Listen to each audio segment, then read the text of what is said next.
Assalamu alaikum. Let's cook. I'm not impressed with white civil rights activists and never will be. Now, what made me think about this is I seen a black man who created a video on social media praising this white woman by the name of Joan Mulholland. She's a civil rights activist. Now, this woman, Joan Mulholland, she's like the biggest white person, one of the biggest during the civil rights era, okay? We'll get more into her background, but that's why she's a big deal. She's well known for that. Now, this woman, Joan Mulholland, is still alive. She's in her 80s, and I got nothing against Joan Mulholland at all. She's a white woman. She's originally from the Northern Virginia area, that Alexandria, Arlington, VA area, people very close to Washington, D.C. And I would say that Joan Mulholland is a better white American than most. White Americans have been so evil, destructive, violent, and hateful that when one of them is not like them, they get super credit from black people just for not being a Satanist. Like, they're so bad that if you ain't like that, we're going to give you super credit. And I don't think that's right. It's very common for black people with low self-esteem, and that's most of us, to give white people more credit than they would give a black person who's done more than them, way more effective, 3 times better, just because they're white and they're doing something that white people typically can do or can't do or don't do. You know what I'm saying? For instance, we see this often in things like entertainment, sports, cooking, things like that, singing, dancing, and even now in activism. If a white person doesn't suck at sports, if they don't suck at singing or dancing and things like that, and many other things, black people will jump in and say, oh man, this person is so great, just because they are doing something that white people typically can't do. And these people usually aren't even as good as the average black person. And that's how I feel about this woman, Joan Mulholland, when it comes to activism in the civil rights era. Now, a little bit more about her past and how she got into activism. Now, this woman right here, her great grandparents were slave owners in Georgia, but she came up in Northern VA, close to DC. Both of her parents had government jobs, which makes sense why she lived in that area. Now, here's the turning point in Joan Mulholland's life. When she was a little girl, she was visiting her family in Georgia during the summer. So she's out playing with her childhood friend named Mary.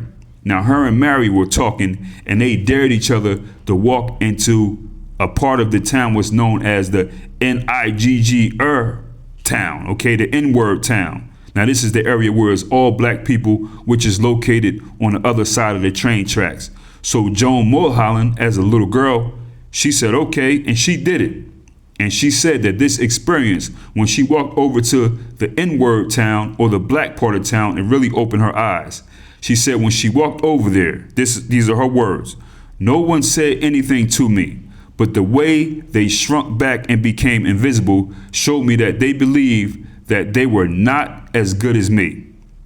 Facts, I can get it, which is the reason why you became a big deal, Joan Mulholland. Actually, we'll get deeper into that. It's because black people have an inferiority complex to this day. Now, let's keep going so I don't get off topic, but we'll get to what she's seen as a little girl. At the age of 10, Joan Mulholland began to recognize the economic divide between the races, which is still there.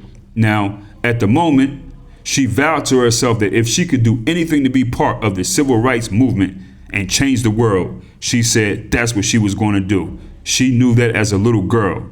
So that trip to Georgia sparked the activism, put the activism spark in Joan Mulholland, and now she's on her way, okay? Now, this activism spark in her was so deep that it caused issues within her own family, her mother, a divide, you know what I mean, with her mom and stuff like that.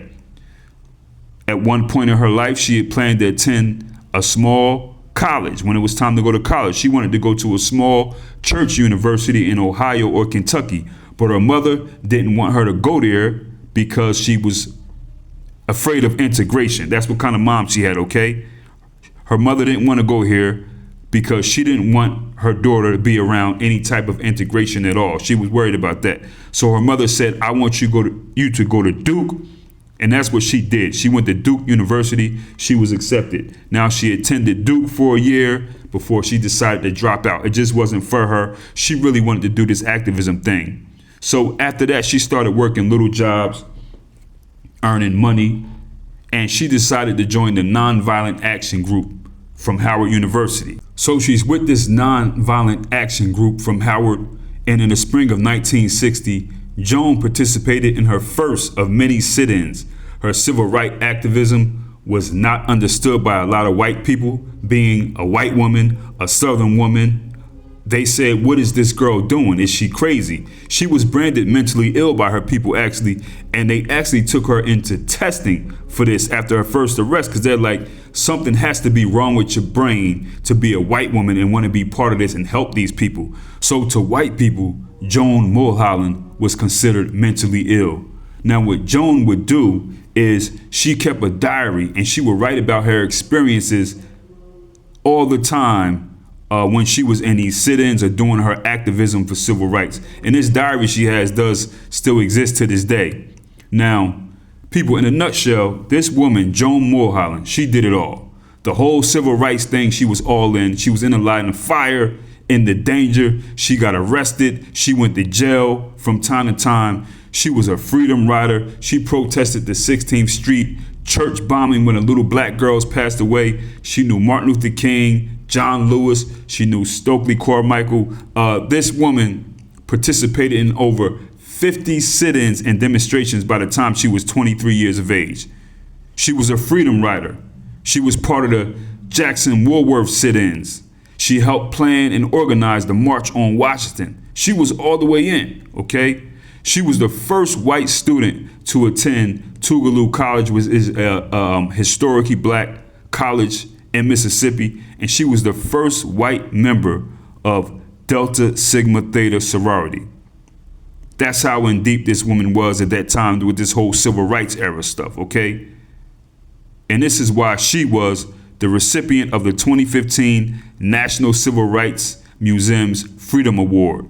She's considered a civil rights legend, this woman, Joan Mulholland, but not to me. But you get it, okay? That's who this woman, Joan Mulholland, is. Now, here's my thing with Joan Mulholland and other white activists like her, but I guess she would be at the top of the top. And this is why I give them no credit, okay? First, even if Joan Mulholland was black, I still wouldn't think she was some Negro Titan or some big deal or somebody I would give a lot of credit, which is why you probably never hear me mention people, you know, like John Lewis, people that a lot of other black people consider a big deal. I don't mention John Lewis. I don't mention Martin Luther King Jr., Rosa Parks. Now, Stokely Carmichael, a.k.a. Kwame Ture, that's a little different right there. Actually, is much different. Definitely, he was a Titan, okay? He went through his living experiences, and he did what he thought was right when he was young. You know, they were going out, singing, sitting, you know, getting milkshakes dropped on their head and things like that. But you know what? He said, this ain't right. This ain't right here. Just like H. Rap Brown, a.k.a. Imam Jamil Abdullah El Amin Rahimullah. Just like him, you know what I'm saying? They knew early, like, hold up, all this singing and getting milkshakes dropped on our head and stuff, this ain't right, you know what I mean? So they figured out early that this whole civil rights thing, these sit-ins and all this, it was BS. It don't make no sense, okay? So to be honest, if Joan Mulholland was a black woman, you know, I wouldn't think she was a big deal at all either. You know what I mean? That's just me from my school of thought. Now, this Joan Mulholland woman, since she's white, what happens is she benefits from the low self-esteem of black people, okay? The only reason we even know her now is because she's white. I don't think that Joan Mulholland was doing more than the black women who were out participating in these same things that she was in. See, do we know any black women that were there at all? Think about it. This whole civil rights thing, this whole civil rights era, you know, we know these people, John Lewis and these other people, but we don't know any of these Martin Luther King Jr.'s girlfriends. We don't know any of these black church ladies who were out down for this whole civil rights cause. Why don't we? Most people can't name 3 or 4 black women who were out, you know, participating in all these things, these freedom rides, the Woolworth sit-ins. Why not? But we know her as if she's, you know, the big titan of this thing. Where are the black women? There were black women there as well. There were black church ladies there and stuff like that. We know Rosa Parks because she's very light-skinned. And the mindset of most of these black folks who participating was, Light skin equals closer to white, which equals closer to God. And that's how they felt about Rosa Parks, which is very despicable. It was so much despicable that a 15-year-old black girl by the name of Claudette Colvin was not recognized. She was the original Rosa Parks, but she was too dark, okay? She was too dark.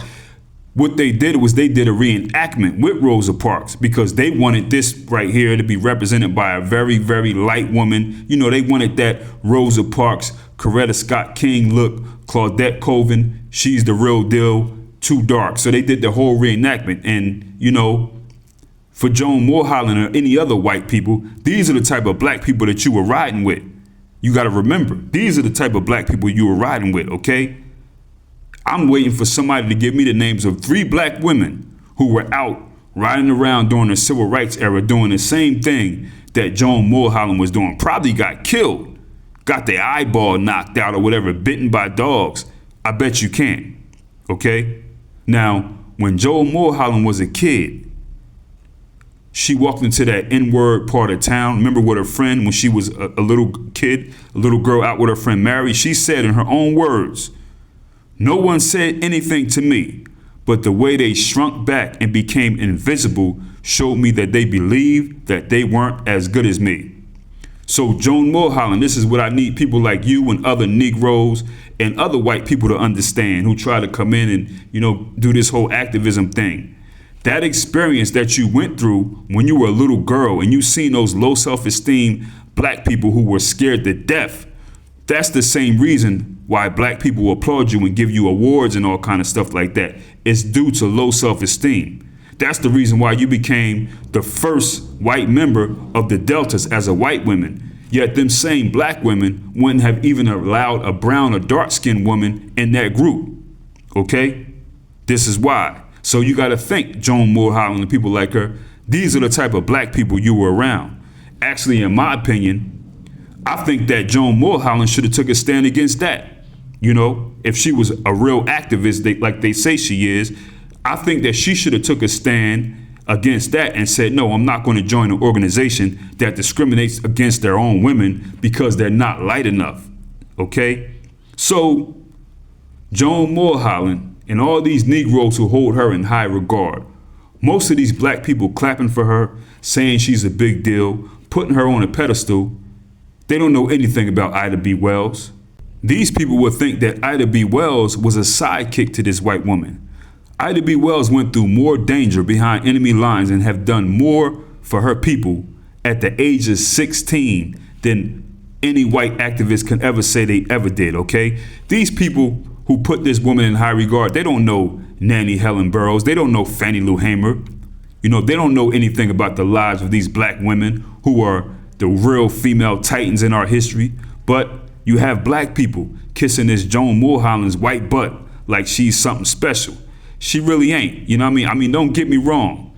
I don't think Joan Mulholland is some witch. You know, I would give her respect as a human. I actually met white people in the DMV area, out in that area, you know, Northern Virginia, DC, old white people who were very nice and have done things like this. You know what I mean? Liberal, a lot of old liberals live there.